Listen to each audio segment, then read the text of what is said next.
اعوذ باللہ من الشیطان الرجیم بسم اللہ الرحمن الرحیم السلام علیکم ورحمۃ اللہ وبرکاتہ۔ آج ہم اپنے دوسرے پروگرام میں بات کریں گے کہ حضرت آدم علیہ السلام نے اللہ تعالیٰ سے حضرت محمد صلی اللہ علیہ وآلہ وسلم کے وسیلہ سے معافی کی درخواست کی اور اپنی غلطی پر بہت روئے اور کہا کہ مجھے حضرت محمد صلی اللہ علیہ وآلہ وسلم کے واسطے معاف فرما دیں۔ اللہ تعالیٰ نے پوچھا کہ آپ نے یہ نام کہاں سے سنا ہے؟ تو حضرت آدم علیہ السلام نے فرمایا کہ میں نے حضرت محمد صلی اللہ علیہ وآلہ وسلم کا نام عرش مبارک پر آپ کے نام کے ساتھ لکھا دیکھا تھا، تو اللہ کی پاک ذات نے معاف کر دیا۔ تو توبہ آدم علیہ السلام شفاعت محمد مصطفیٰ صلی اللہ علیہ وآلہ وسلم کے قبول ہوئی۔ پھر حضرت آدم کو زمین پر اتارا گیا۔ روایت ہے کہ حضرت آدم نے 920 سال کی عمر پائی، جس میں 300 برس تک روتے رہے اور اللہ سے معافی کے طلبگار رہے، اور حضرت آدم نے ندامت کی وجہ سے کبھی آسمان کی طرف نہیں دیکھا۔ حضرت جبرائیل علیہ السلام نے حضرت آدم علیہ السلام کو کھیتی باڑی کے بھی ہنر سکھائے، اور انہوں نے جنت سے ان کو 2 بیل لا کر دیے تاکہ وہ کھیتی باڑی کریں۔ اس کے بعد اللہ تعالیٰ نے حضرت آدم علیہ السلام کو اولاد سے بھی نوازا، ان کو ایک بیٹا اور ایک بیٹی کی نعمت سے نوازا۔ بیٹے کا نام قابیل اور بیٹی کا نام اکلیمہ رکھا، وہ نہایت خوبصورت تھی۔ پھر اس کے بعد 2 اور جڑواں بچے پیدا ہوئے، بیٹے کا نام حابیل اور بیٹی کا نام غازہ رکھا، مگر یہ جوڑا خوبصورت نہیں تھا۔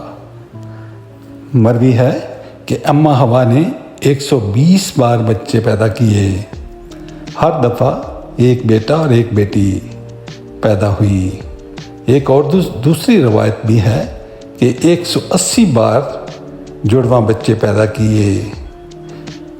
جب بی بی حوا جنت میں تھی تو اس وقت قابیل اور اکلیمہ ماں کے پیٹ میں تھے، مگر پیدائش ان کی زمین پر ہوئی۔ جب حابیل، قابیل، اکلیمہ اور غازہ جوان ہوئے تو جبرائیل علیہ السلام تشریف لائے اور حضرت آدم علیہ السلام سے کہا کہ خداوند تعالیٰ نے تم پر سلام بھیجا ہے اور فرمایا ہے کہ تم دونوں بھائیوں کو دونوں بہنوں کے ساتھ، یعنی قابیل کی بہن کی حابیل کے ساتھ اور حابیل کی بہن کی قابیل کے ساتھ شادی کر دو۔ یہ شادی کی بات حضرت آدم علیہ السلام نے اپنے بیٹوں کو بلا کر کہی۔ اس بات کو سن کر قابیل نے انکار کر دیا اور کہا، میری بہن اکلیمہ بہت حسین اور خوبصورت ہے، میں اس کی شادی حابیل سے نہیں ہونے دوں گا۔ حضرت آدم علیہ السلام نے کہا کہ یہ اللہ کا حکم ہے، تو مان لے، مگر قابیل انکاری ہو گیا۔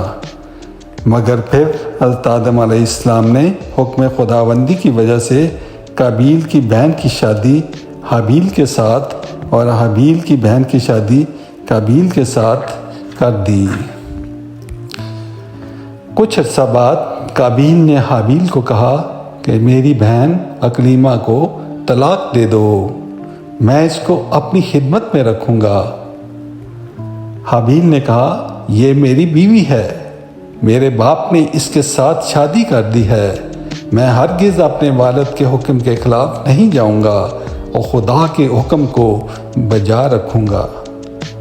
پھر قابیل نے حابیل کو کہا کہ میں تجھے جان سے مار ڈالوں گا۔ ابھی تک اتنا ہی۔ اگلی ویڈیو میں میں آپ کو بتاؤں گا کہ قابیل حابیل کو قتل کرنے کے بعد کدھر بھاگ گیا اور اپنے ساتھ اکلیمہ کو بھی لے گیا اور پھر اکلیمہ سے شادی کر لی۔ میرے اس چینل کو برائے مہربانی سبسکرائب کر دیں، شکریہ۔